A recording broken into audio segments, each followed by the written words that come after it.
Hello everyone, my name is Manisha और आज हम बात करने वाले हैं इंडियन कॉन्ट्रैक्ट एक्ट के एक इम्पॉर्टेंट टॉपिक की, जिसका नाम है कंटीजेंट कॉन्ट्रैक्ट। कंटीजेंट कॉन्ट्रैक्ट क्या होते हैं, इसके बारे में आज हम समझेंगे। इस जो सेक्शन है, सेक्शन 31 कंटीजेंट कॉन्ट्रैक्ट्स, इसके आज हम बेसिक को समझेंगे कि ये कॉन्ट्रैक्ट होता क्या है, कंटीजेंट कॉन्ट्रैक्ट आखिर है क्या। और इसके नेक्स्ट सेशन में हम बात करेंगे इसके सेक्शंस की, सेक्शन 31 to 36 की बात करेंगे हम अपनी नेक्स्ट क्लास में। ठीक है, तो इस क्लास को ज़रूर समझिएगा, क्योंकि अगर हम कंटीजेंट कॉन्ट्रैक्ट नहीं समझेंगे तो इसके आगे वाले सेक्शंस जो है सेक्शन 31 to सेक्शन 36 हमें समझ नहीं आएंगे। So let's start. बात करते हैं कंटीजेंट कॉन्ट्रैक्ट की। तो ये होते क्या है, ये वो कॉन्ट्रैक्ट्स होते हैं, ये वो एग्रीमेंट होता है जो क्या होता है, दो पार्टीज़ के बीच में तो होता ही है, लेकिन ये फ्यूचर के अनसर्टेन इवेंट के लिए होता है। मतलब वो जो इवेंट है, ठीक है, वो जो काम हम करना चाहते हैं वो होगा कि नहीं, उस पर ये कॉन्ट्रैक्ट क्या होता है, निर्भर होता है। मतलब ये फ्यूचर की अनसर्टेनिटी के जो सर्कमटेंसेस है उस पर निर्भर होता है, उस पर डिपेंड होता है कि अगर वो अकर करेगा या नहीं करेगा, उस हिसाब से ये कॉन्ट्रैक्ट होगा। तो कंटीजेंट कॉन्ट्रैक्ट्स क्या होते हैं? According to Indian contract act 1872, a contingent contract refers to an agreement between two parties. तो दो पार्टीज के बीच का एग्रीमेंट है, ठीक है, that depends on the occurrence and non occurrence of a specific event in the future. ये किस पे डिपेंड करता है?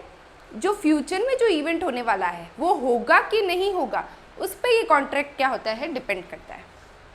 उस पर ये कॉन्ट्रैक्ट क्या करता है, डिपेंड करता है। मतलब अकरेंस और नॉन अकरेंस, हैपनिंग और नॉन हैपनिंग, जो फ्यूचर इवेंट होने वाला है वो होगा कि नहीं, उस पर ये जो स्पेसिफिक इवेंट है इन द फ्यूचर वो क्या करता है, डिपेंड करता है। ठीक है, ये कॉन्ट्रैक्ट जो है वो उस पर डिपेंड करता है कि होगा कि नहीं होगा, तो ये कॉन्ट्रैक्ट होगा। इसको हम आज डिटेल में समझने वाले हैं। ठीक है, तो इसके एग्जांपल्स जैसे जैसे हम आगे चलते जाएंगे आपको इसका कंसेप्ट जो है ना वो क्लियर होता जाएगा।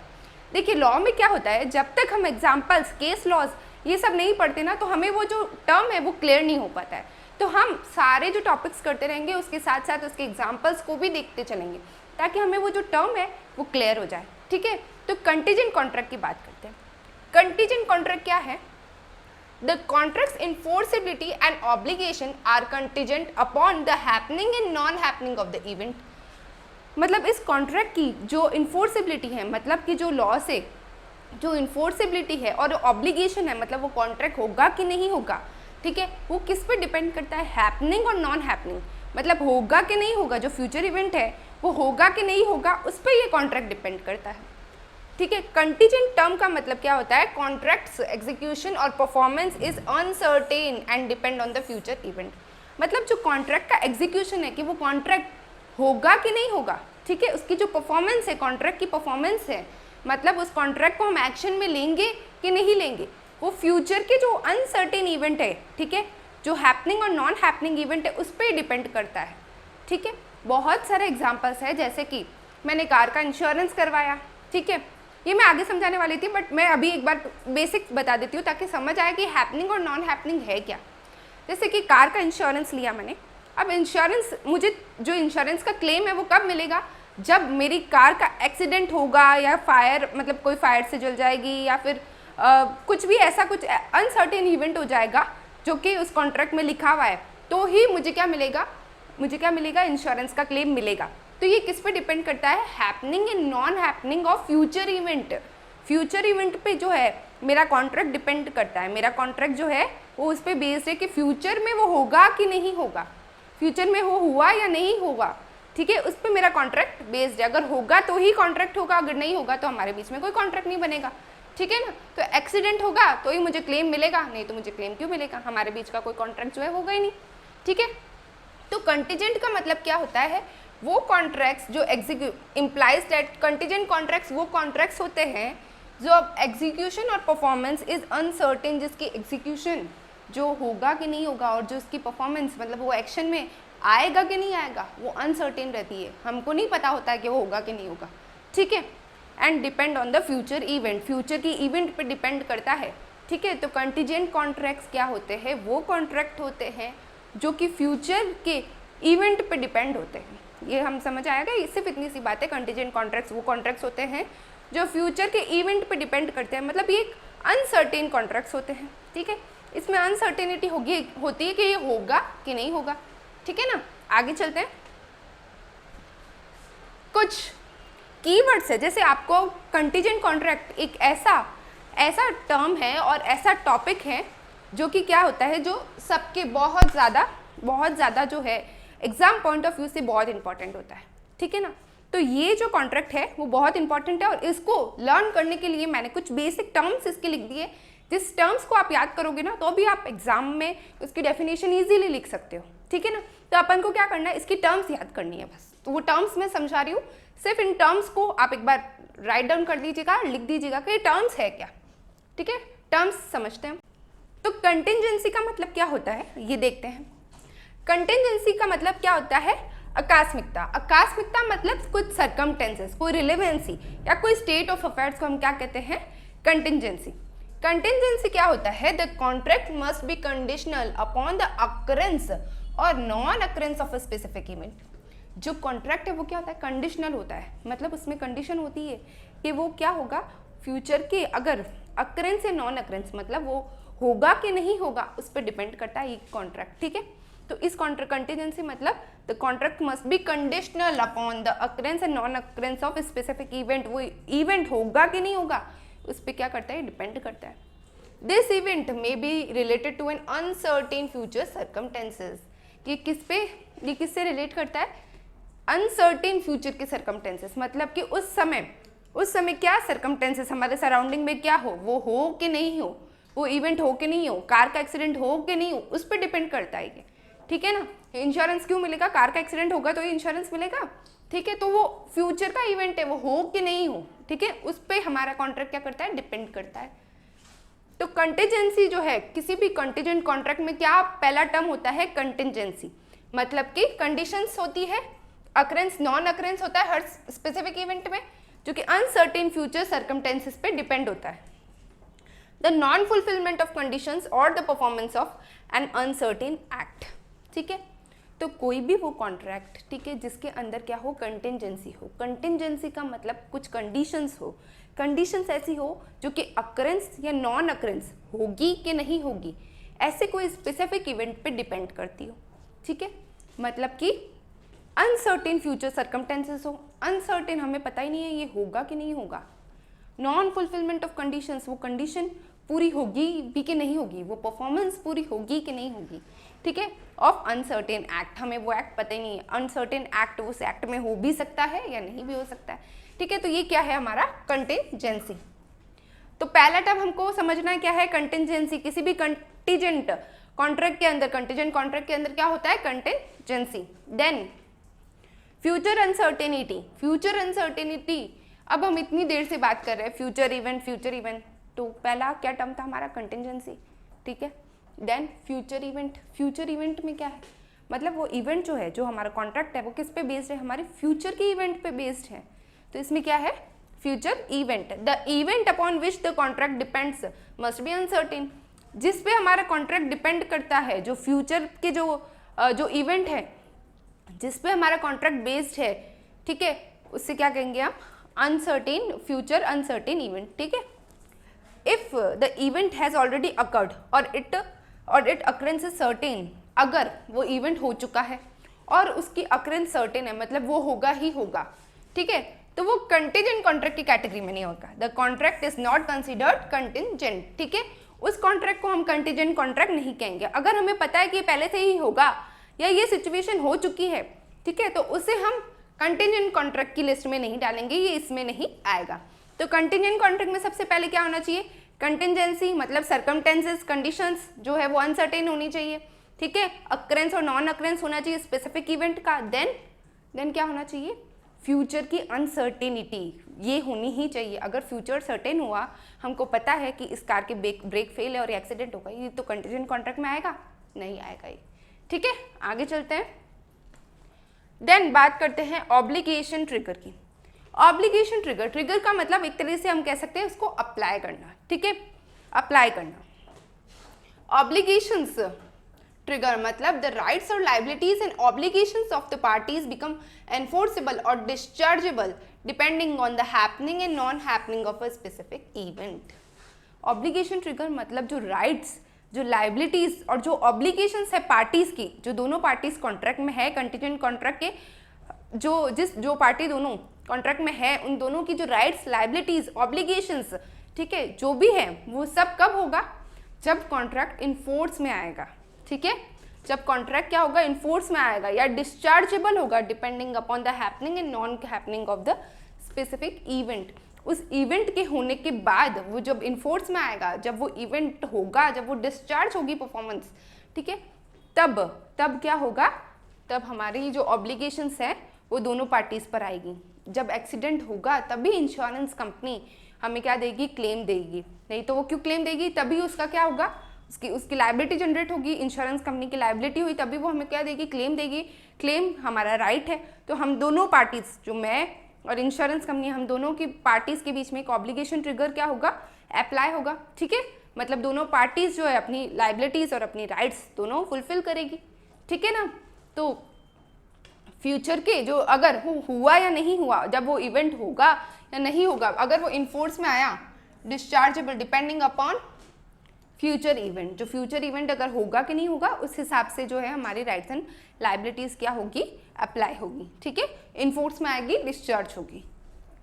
Until the contingency is resolved, the contract remains in the state of suspense. जब तक कंटिजेंसी मतलब वो रिजॉल्व नहीं हो जाता, जब तक वो इवेंट अकर नहीं हो जाता, तब तक कंटिजेंसी क्या रहेगी, तब तक क्या होगी, कॉन्ट्रैक्ट जो है वो सस्पेंस में ही रहेगा, स्टेट ऑफ सस्पेंस में ही रहेगा, कि वो होगा नहीं होगा, तब तक वो क्या रहेगा, एक स्टेट ऑफ सस्पेंस में ही रहेगा। तो ये क्या है, ऑब्लिगेशन ट्रिगर। ऑब्लिगेशन ट्रिगर समझ आया सबको।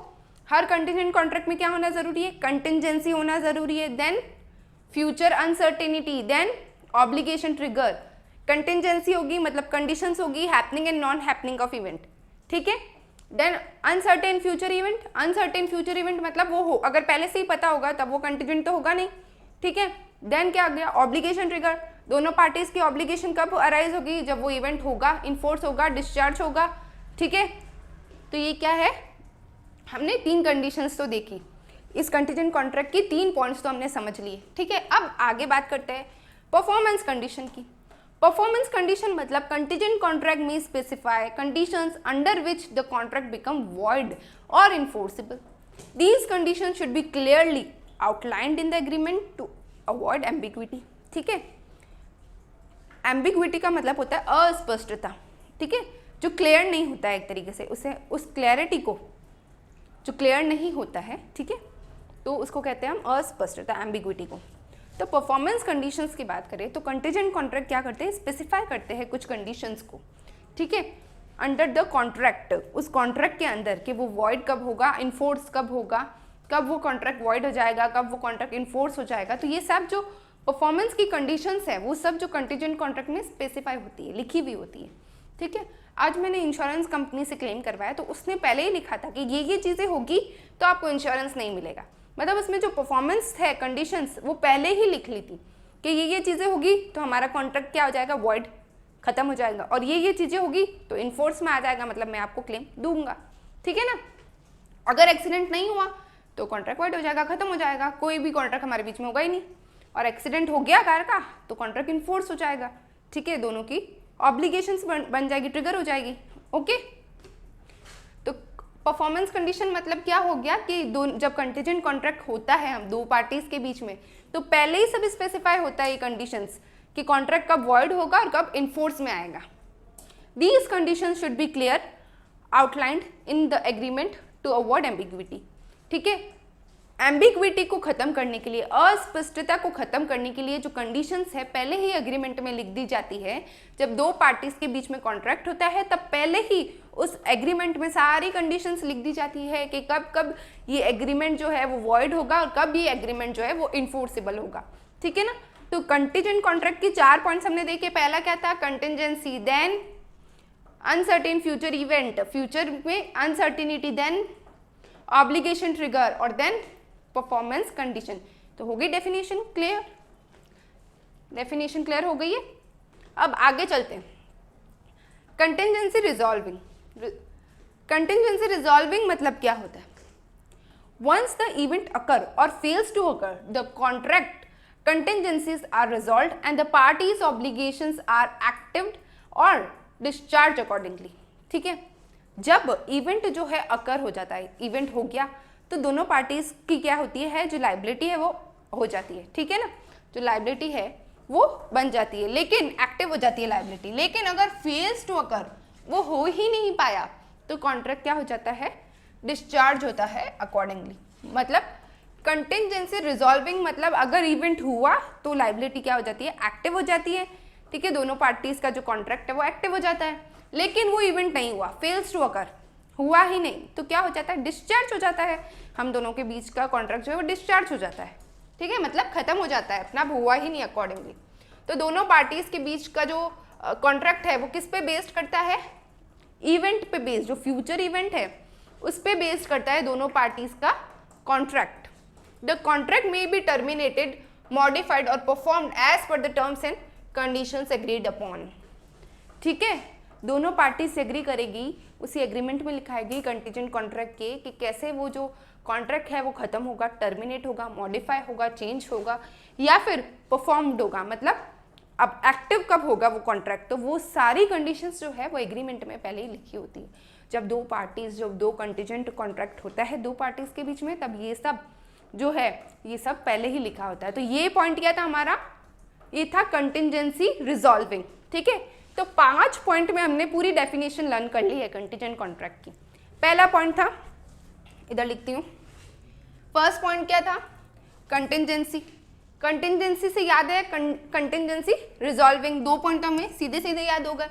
फिर क्या था, अनसर्टेन फ्यूचर इवेंट, तो लिख देते हैं फ्यूचर अनसर्टेनिटी। देन क्या था, ऑब्लिगेशन ट्रिगर। देन क्या था, obligation trigger. Then obligation trigger के बाद क्या था, परफॉर्मेंस ऑफ कंडीशंस। ठीक है, तो कंडीशंस का परफॉर्मेंस ऑफ कंडीशंस पी। ठीक है, तो CCFOP से हमारी जो कंटीजेंट कॉन्ट्रैक्ट है इसकी डेफिनेशन सबको याद हो जाएगी। CCFOP, बस इतना सा याद करना है। 5 पॉइंट्स में कंटीजेंट कॉन्ट्रैक्ट की डेफिनेशन खत्म। ओके, देन आगे चलते हैं। अब it's worth noting that contingent contract must compel with other provisions of Indian Contract Act, such as those related to the free consent, consideration, legality and capacity to the parties. Additionally, if the contingent event become impossible or lawful or unlawful, the contract may become the void. ठीक है, तो contingent contract में भी ये सब चीज़ें ध्यान में रखनी जरूरी है। क्या क्या, कि दोनों पार्टीज जो है वो फ्री कंसेंट से हो। ठीक है, फ्री कंसेंट मतलब क्या था, फ्री कंसेंट मतलब दोनों पार्टीज, हमने इसके पहले वाली क्लास में देखा है कि फ्री कंसेंट मतलब क्या है, कोई भी कोरिजन, दबाव, अनड्यू इन्फ्लुएंस। ठीक है, अनड्यू इन्फ्लुएंस मतलब अनुचित प्रभाव, और मिस्टेक, गलती, और मिस्टेक के साथ साथ क्या क्या था, corrosion, undue influence, mistake, fraud और मिस रिप्रेजेंटेशन। ये सब नहीं होना चाहिए फ्री कंसेंट के लिए। ठीक है ना, और क्या हो, कंसिडरेशन होना चाहिए दोनों पार्टीज के बीच में। अगर मैं इंश्योरेंस कंपनी से कॉन्ट्रैक्ट कर रही हूँ तो मैं इससे प्रीमियम भर रही हूँ हर हफ्ते का, हर महीने का, या फिर सालाना मैं उनको क्या भर रही हूँ, प्रीमियम भर रही हूँ, तब वो मुझे क्या देंगे, तब वो मुझे एनुअली जो मेरा क्लेम है वो देंगे अगर वो इवेंट हुआ तो उसमें कंसिडरेशन है। देन लीगैलिटी, लीगली हम दोनों के बीच में एग्रीमेंट हो रहा है, कॉन्ट्रैक्ट बन रहा है। ठीक है, और कैपेसिटी ऑफ द पार्टीज, मतलब दोनों पार्टीज जो है वो मेजर है, माइनर तो है नहीं, साउंड माइंड है, अनसाउंड माइंड नहीं होनी चाहिए। ठीक है, तो ये सब चीज़ें भी जो है वो इंडियन कॉन्ट्रैक्ट एक्ट के अकॉर्डिंग कंटीजेंट कॉन्ट्रैक्ट में होना ज़रूरी है। ठीक है, और अगर कोई भी ऐसा कंटीजेंट कॉन्ट्रैक्ट जो कि इम्पॉसिबल हो, जो कि हो ही नहीं सकता, ठीक है, और अनलॉफुल हो, तो ऐसा कॉन्ट्रैक्ट क्या हो जाएगा, वॉइड हो जाएगा। ठीक है, ऐसे कॉन्ट्रैक्ट जो है वो क्या हो जाएंगे, वॉइड हो जाएंगे। देन आगे चलते हैं। Contingent contract provide a mechanism for the parties to enter into agreement based on the future uncertainties. They allow flexibility into the contractual relationship while ensuring that the parties' obligation are linked to specific event. मतलब contingent contracts कौन से contracts होते हैं, ये future uncertainties पे based होते हैं। दोनों पार्टीज जो है एंटर होती है एग्रीमेंट में ताकि वो फ्यूचर अनसर्टेनिटीज़ पे जो कॉन्ट्रैक्ट है वो बेस्ड होते हैं। ऐसे क्या करती है, दोनों पार्टीज एग्री होती है, एग्रीमेंट होता है दोनों पार्टीज के बीच में, किसके लिए, फ्यूचर अनसर्टेनिटी के लिए, उन कॉन्ट्रैक्ट्स पे होता है जो कि फ्यूचर की अनसर्टेनिटी पे बेस्ड है, ठीक है। और इसकी and allow the flexibility in the contractual relation, दोनों में बहुत ही फ्लेक्सिबिलिटी होती है, दोनों जो पार्टीज है उनके बीच में बहुत ही फ्लेक्सिबिलिटी होती है। while ensuring the parties obligation are linked to this specific event, मतलब उस इवेंट पे बेस्ड होते हैं। देन आगे बात करते हैं, अब कुछ एग्जांपल्स हैं जिससे हमको क्लैरिटी आ जाएगी कि कंटीजेंट कॉन्ट्रैक्ट्स है क्या, ठीक है। अब हमने पहले तो समझा कंटीजेंट कॉन्ट्रैक्ट क्या क्या है, उसकी डेफिनेशन याद करी, अब कुछ एग्जाम्पल से हम उसको कंप्लीट समझ लेंगे, ठीक है। बात करते हैं फर्स्ट एग्जाम्पल की। अब आई थिंक ये एग्जाम्पल तो आपको समझाने की जरूरत ही नहीं है क्योंकि ये हमने बहुत बार समझ लिया है। इंश्योरेंस कॉन्ट्रैक्ट, ये फर्स्ट एग्जाम्पल है और बहुत ही इंपॉर्टेंट है कंटीजेंट कॉन्ट्रैक्ट्स के लिए, ठीक है। तो बात करते हैं इंश्योरेंस कॉन्ट्रैक्ट की। And insurance policy is the classic example of a contingent contract, ठीक है। ये एक बहुत ही क्लासिक एग्जाम्पल है, मतलब ये जो एग्जाम्पल है इससे हम कंटीजेंट कॉन्ट्रैक्ट अच्छे से क्लियरली समझ आ जाता है कि इंश्योरेंस हमें कम मिलता है, फ्यूचर की अनसर्टेनिटी पे मिलता है, ठीक है ना। The insured pays premium to the insurer and in return the insurer provides coverage against a specific event, जैसे कि फायर, एक्सीडेंट और थेफ्ट। ये मैं आपको भी बता चुकी हूँ कि इंश्योर्ड जो है वो क्या भरता है, प्रीमियम भरता है इंश्योरर को, और इंश्योरर बदले में क्या देता है, क्लेम देता है, ठीक है। उस किस क्या क्लेम देता है, अगर कोई आग लग जाती है, एक्सीडेंट हो जाता है, चोरी हो जाती है, तो उन सब का हमको क्या मिलता है, इंश्योरेंस कंपनी से। अगर हमने इंश्योरेंस करा रखा होगा तो हमको क्या मिलेगा, क्लेम मिलेगा, क्योंकि हमने क्या किया है, हमने प्रीमियम भरा है उसका, ठीक है, किस्तें भरी है हमने, इसलिए हमको क्या मिलेगा, हमको रिटर्न में क्या मिलेगा, वापस क्लेम मिलेगा। The contract's enforceability and the insurer's obligation to compensate the insured are contingent upon the occurrence of the insured event. जो हमारा कॉन्ट्रैक्ट है वो किस पे बेस्ड है, फ्यूचर के उस अनसर्टेन जो इंश्योर्ड इवेंट है, जैसे कि मैंने इंश्योरेंस लिया है, जैसे कि मैंने लाइफ इंश्योरेंस लिया। देन अगर कोई भी एक्सीडेंट हो गया, अगर मैंने मेरी कार का एग्जाम्पल लेते हैं, कार एक्सीडेंट हो गया, ठीक है। अब कार का एक्सीडेंट हुआ है तो फिर वो जब एक्सीडेंट होगा या नहीं होगा, फ्यूचर इवेंट है, हो भी सकता है, नहीं भी हो सकता है, तो उस फ्यूचर इवेंट के हिसाब से ही मुझे क्या मिलेगा, मेरा क्लेम मिलेगा। तो ये किस पे, जो इंश्योरर की ऑब्लिगेशन है, ठीक है, कंपनसेट करने की इंश्योर्ड को, ठीक है, वो किस पे बेस्ड है, upon the occurrence of the insured event. जो इवेंट इंश्योर्ड हो चुका है, जो इवेंट इंश्योर्ड है, जैसे कि मैंने कार का इंश्योरेंस लिया है, ठीक है, तो उस पे बेस्ड है, ठीक है। Then sale of goods subject to approval, मतलब कि ऐसे गुड्स, ठीक है, जिनके अप्रूवल पे कॉन्ट्रैक्ट बेस्ड हो, ठीक है। अगर अप्रूवल मिलेगा तो ही कॉन्ट्रैक्ट होगा, नहीं तो नहीं होगा, ठीक है। तो अप्रूवल, वो अप्रूवल हो कि नहीं हो उस पे बेस्ड है, ठीक है। तो suppose the buyer and seller enter into the contract where the buyer agrees to purchase a product but the sale is contingent upon the buyer's approval after inspection. वो बायर उस गुड्स को तभी लेगा जब वो इंस्पेक्ट करेगा, ठीक है। तो ये जो है ये भी किस में आता है, कंटीजेंट कॉन्ट्रैक्ट में आता है, कि वो होगा कि नहीं होगा, ठीक है। वो बायर अप्रूवल देगा कि नहीं देगा उस पे बेस है, उन गुड्स को अप्रूवल मिलेगी कि नहीं मिलेगी, इंस्पेक्शन करने के बाद, उनकी जांच करने के बाद, उन गुड्स को देखने के बाद वो कॉन्ट्रैक्ट होगा कि नहीं होगा उस पे बेस्ड है। तो बायर और सेलर, जो where buyer agree to purchase, buyer तभी एग्री होगा परचेस करने में, मैं तभी वो गुड्स खरीदूंगी जब मैं उसका अच्छे से इंस्पेक्शन कर लूँगी कि वो सही है कि नहीं है। If the buyer approves the product the contract become enforceable, अगर मैंने उसे अप्रूव कर दिया, मैं बायर हूँ, मैं वो चीज़ खरीद रही हूँ, मैंने अप्रूव कर दिया तो कॉन्ट्रैक्ट हमारा इन्फोर्स हो जाएगा, हमारा कॉन्ट्रैक्ट बन जाएगा, ठीक है। लेकिन मैंने अगर डिसअप्रूव कर दिया, but the buyer must pay the purchase price तो मुझे देनी पड़ेगी। However if buyer does not approve the product the contract is discharge. अगर मैंने अप्रूव नहीं किया, मैं बायर हूँ और मैंने इस प्रोडक्ट को लेने के लिए अप्रूवल नहीं दी, ठीक है, मैंने इंस्पेक्शन किया बट मुझे सही नहीं लगा, तो हमारा कॉन्ट्रैक्ट क्या हो जाएगा, डिस्चार्ज हो जाएगा। तो sale of good subject to approval, ये भी किसका एग्जाम्पल है, कंटिंजेंट कॉन्ट्रैक्ट का। देन परफॉर्मेंस बेस्ड कॉन्ट्रैक्ट्स, मतलब कि हमने अगर वो परफॉर्मेंस करी, हमने अगर वो एक्ट किया तो ही हमारा कॉन्ट्रैक्ट बनेगा, नहीं तो नहीं बनेगा। कैसे, इन certain contracts, the payment or compensation is contingent upon the performance of the specific task or the achievement of certain milestones. For instance, a construction contract may stipulate that the contractor will receive payment only after the completion of each phase. एक contractor है, ये जो contract है इसका मतलब यही है कि हम जब वो परफॉर्म करेंगे तो ही हमारा कॉन्ट्रैक्ट जो है वो क्या होगा, इन्फोर्स होगा. ये क्या है, परफॉर्मेंस ऑफ कॉन्ट्रैक्ट्स.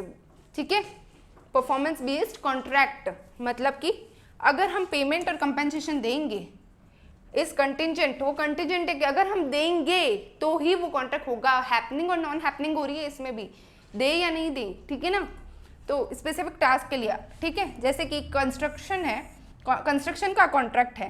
ठीक है, कॉन्ट्रैक्टर ने रिसीव करा payment only upon the completion of each phase of the project. उसने कहा कि हर प्रोजेक्ट के फेज के कंप्लीशन के पहले मैं क्या करूँगा, पेमेंट लूँगा. उसने बोला कि एक कॉन्ट्रैक्टर था, उसने बोला कि जब भी मैं अपना एक फेज कंप्लीट कर लूँगा प्रोजेक्ट का तब क्या लूँगा, पेमेंट रिसीव करूँगा. Until the performance condition is made the payment obligation remains contingent. जब तक वो परफॉर्मेंस नहीं होगा, मतलब जब तक वो काम नहीं करेगा तब तक मैं उसे पेमेंट दूंगी ही नहीं. तो ये किस में आ गया, हमारा कंटिजेंट कॉन्ट्रैक्ट में हो गया. हैपनिंग और नॉन हैपनिंग, अगर उसने परफॉर्म किया ही नहीं तो मैं उसे पेमेंट दूंगी ही नहीं, वो करे या नहीं करे. तो ये किस में आ गया, हमारा कंटिजेंट कॉन्ट्रैक्ट में आ गया. Then contract depend on the external event. External event की बात करें तो मतलब कि क्या हो गया, अगर कुछ ऐसी चीज़ें हो गई जैसे कि कोई वेदर कंडीशंस खराब हो गई, उस वजह से मैं वो कॉन्ट्रैक्ट नहीं कर पाई. ठीक है, तो ये फ्यूचर की अनसर्टेनिटी है. वेदर खराब हो गया, कोई फ्लड आ गया, कोई अर्थक्वेक आ गया, तो मैं वो इवेंट कैसे कर पाऊंगी. तो ये फ्यूचर की अनसर्टेनिटी है कि वो इवेंट होगा कि नहीं होगा, उस पर क्या कॉन्ट्रैक्ट बेस्ड है. ठीक है, तो उस पर क्या है हमारे, अगर एक्सटर्नल इवेंट पे कोई कॉन्ट्रैक्ट डिपेंड करता है तो वो भी किस में आता है, कंटिजेंट कॉन्ट्रैक्ट्स पे आता है. कैसे, contract can also be contingent on the external event और circumstances beyond the control of the parties. दोनों पार्टीज के कंट्रोल में ही नहीं है वो इवेंट. जो सर्कमस्टेंसेस बन रहे हैं, ठीक है, जो कंडीशंस बन रही है वो दोनों पार्टीज के हाथ में ही नहीं है. तो ठीक है, तो वो क्या हो गया हमारा कंटिजेंट कॉन्ट्रैक्ट. ठीक है, कंटिजेंट ऑन एक्सटर्नल इवेंट और circumstances beyond the control of the parties, दोनों पार्टीज के कंट्रोल में ही नहीं है. जो example, a contract for organising an outdoor event में include a contingent clause stating that if served weather conditions arise, the event may be rescheduled or cancelled without any financial obligation. Contract बना, दो person के बीच में contract बना कि हमको बाहर कोई इवेंट ऑर्गेनाइज करना है. ठीक है, खुले में ऑर्गेनाइज करना है एक इवेंट. एक गार्डन लिया मैंने, वहाँ पे एक इवेंट ऑर्गेनाइज किया और कॉन्ट्रैक्ट में ये लिखा कि अगर मौसम में कुछ भी खराबी आ गई या मौसम में कुछ खराब हो गया तो या तो मैं वो जो इवेंट है या तो वो कैंसिल कर दूंगा या उसे रीशेड्यूल कर दूंगा. मतलब आज नहीं कल रख दूंगा, परसों रख दूंगा, ऐसे रीशेड्यूल कर दूंगा. ठीक है, तो ये भी किस में आता है, हमारा कंटिजेंट कॉन्ट्रैक्ट्स में आता है. और बिना किसी फाइनेंशियल ऑब्लिगेशंस के उसने क्या कहा कि अगर कुछ भी ऐसा हुआ, उन्होंने कंटिजेंसी के क्लॉजेस में क्या लिखाया, कंटिजेंसी के क्लॉज में लिखाया कि अगर कोई वेदर खराब हो जाता है, वेदर कंडीशंस अराइज हो जाती है, तो मैं क्या करूँगा, इवेंट को या तो रीशेड्यूल कर दूंगा, कैंसिल कर सकता हूँ बिना किसी फाइनेंशियल ऑब्लिगेशंस के. तो ये किस में आता है, कंटिजेंट कॉन्ट्रैक्ट्स में ही आता है. क्योंकि मौसम का खराब होना नहीं होना, वेदर कंडीशंस का जो है फ्लक्चुएशन होना, ये अपने हाथ में नहीं है, ये पार्टीज के हाथ में नहीं है, ये beyond the control of the parties है, पार्टीज के कंट्रोल के बाहर है. ठीक है, तो ये पॉसिबल हो सकता है. ठीक है, या हो भी सकता है, नहीं भी हो सकता है. अकरेंस हो भी सकती है, नॉन अकरेंस भी हो सकती है. हैपनिंग और non happening of uncertain event, तो ये किस में आएगा, हमारा कंटिजेंट कॉन्ट्रैक्ट में. देन बात करते हैं contract subject to the regulatory approval. मतलब ऐसे कॉन्ट्रैक्ट्स जो कि हमारे जो बड़ी बड़ी अथॉरिटीज़ है, रेगुलेटरी अथॉरिटीज़, अगर वो अप्रूवल देगी तो ही वो कॉन्ट्रैक्ट बनेगा. कोई भी बिल पास करते हैं, लोकसभा और राज्यसभा मिलके जो भी बिल पास करवाती है, जो भी ड्राफ्ट जो है पास करवाती है, वो प्रेसिडेंट के एसेंट के बिना नहीं हो पाता है. प्रेसिडेंट अगर अपनी उस पर स्वीकृति दे, अपनी एसेंट दे, तो ही वो बिल पास हो सकता है. ठीक है ना, तो ये क्या है, इसमें भी क्या है, इसमें भी ऐसा ही है कि वो प्रेसिडेंट चाहे तो हाँ बढ़ सकता है और ना भी कर सकता है. तो ये भी अनसर्टेन इवेंट है. ठीक है, तो ऐसा ही है, ये जो एग्जाम्पल है इसका मतलब भी कुछ ऐसा ही है कि कोई in certain industries such as finance और रियल एस्टेट, कॉन्ट्रैक्ट्स में be contingent upon obtaining regulatory approvals और permits. For instance, A contract to acquire a bank may include a clause stating that the contract becomes enforceable only if it is necessary approval from the regulatory authority are obtained. ठीक है, जैसे कोई real estate का matter है, दो real estate का matter है, properties का मैटर है, उसमें ये कहा कि किसी बैंक को एक्वायर करना है, किसी बैंक को लेना है, ठीक है, तो उसमें उसकी ऑब्लिगेशन में उनके जो कॉन्ट्रैक्ट है, उनका जो कंटिजेंसी है, उसमें क्या लिखा हुआ है कि अगर हम जो हायर अथॉरिटी है उसका अप्रूवल लेंगे, अगर वो हमें परमिट कर सकती है तो ही हम ये खरीद सकते हैं। तो ये अप्रूवल क्या हो गया, सर्टेन और अनसर्टेन, मतलब अब वो दे भी सकते हैं, नहीं भी दे सकते हैं, हैपनिंग और नॉन हैपनिंग हो गई, क्योंकि contract become enforceable only if it is necessary approval from the regulatory authorities are obtain. अगर परमिशन मिली तो ही कॉन्ट्रैक्ट क्या होगा, इन्फोर्स में आएगा, परमिशन नहीं मिली तो कॉन्ट्रैक्ट इन्फोर्सेबल ही नहीं होगा। तो ये क्या है, contract subject to regulatory approvals, मतलब अगर इस कॉन्ट्रैक्ट को इन्फोर्सेबल बनाना है तो हमें क्या करना पड़ेगा, अथॉरिटी से ऑब्टेन करनी पड़ेगा अप्रूवल। अप्रूवल, बिना अप्रूवल के हम ये काम कर सकते हैं, ये कॉन्ट्रैक्ट को कर सकते हैं, नहीं कर सकते। तो ये क्या है, हमारा कंटिजेंट कॉन्ट्रैक्ट के एग्जांपल्स थे कुछ। तो ये था कंटिजेंट कॉन्ट्रैक्ट का पूरा कंसेप्ट। इसमें हमने समझा कि कंटिजेंट कॉन्ट्रैक्ट होता क्या है, इसके कुछ पॉइंट्स देखे जिससे हम इसकी डेफिनेशन को इजीली लर्न कर सकते हैं, ठीक है। देन हमने कुछ ऐसे एग्जांपल्स देखे जिससे हमारा बेसिक क्लियर हो जाता है कि कंटिजेंट कॉन्ट्रैक्ट कौन कौन से होते हैं, ठीक है, और इसकी बेसिक सब हमने आज इसे समझा। अगर आप मुझसे डिटेल में ये क्लास पढ़ना चाहते हैं तो फिर आप मेरा कोर्स भी बाय कर सकते हैं। डिस्क्रिप्शन में जाके इस ऐप को इंस्टॉल करके आप मुझसे ऑनलाइन भी पढ़ सकते हैं। So thank you so much, see you in the next video, bye.